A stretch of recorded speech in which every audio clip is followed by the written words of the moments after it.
Tom, this school sucks. Why didn't they just spend some money to make it more fun and make us want to come here? You know, Michael, you always hear that the reason public education sucks is that they're chronically underfunded. Well, as a matter of fact, spending has way more than doubled on education just since 1980, even accounting for inflation. Are we way more than twice as smart? What? More than doubled?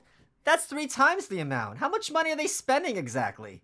Well, let's look overall, and then let's look at particular states. This graph shows how much it costs to get a full K through 12 public education, going from about 1970 to about 2010. It goes way, way up during those years. But then look at the test scores everybody gets. Pretty much unchanged through all those years, despite all the increases in spending.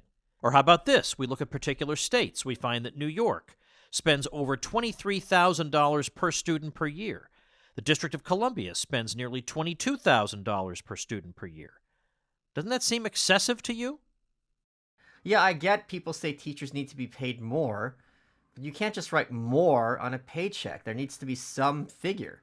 Well, how about this story, Michael? John Chubb worked for the liberal Brookings Institution, and he wanted to know how many administrators worked in the central office of the New York City public school system. So he got on the phone, and he called in, and he kept getting transferred from one person to the next. 6 different people had no idea what the answer was. Then he started to reach people who did know the answer, but they weren't allowed to tell him what it was. So by about the 13th call, he found somebody who knew the answer and was allowed to tell him, and the answer was 6,000. But he didn't know, is that a lot? Is that a little? So he thought, I'll call the Catholic schools.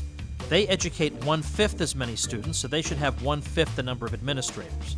So he called up and said, how many administrators work in your central office? And the person said, well, I don't know. And he thought, oh, here we go, another runaround. And then she said, let me count. She came back on the phone and said, 26. I see what's going on. Look at this little chart. Science scores, pretty flat. Math scores, pretty flat. Reading scores, pretty flat. Enrollment's pretty flat. So we've got a similar number of kids who are learning a similar amount. But costs are through the roof, and the only thing that's increasing is number of employees. The incentives are completely misaligned because it's not like the better schools get more money in the same way that the better furniture stores make more sales and earn more money.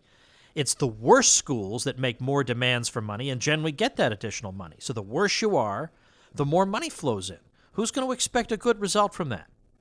Everyone agrees, no matter where they stand politically, that poor kids need help.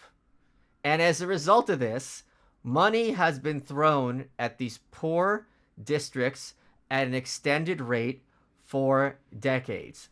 But the results are not matching the expenditures. And the question still remains on the table. Why do we keep trying to spend more money and not changing the approach if the outcomes aren't changing? And there's a reason for this. That money is going somewhere.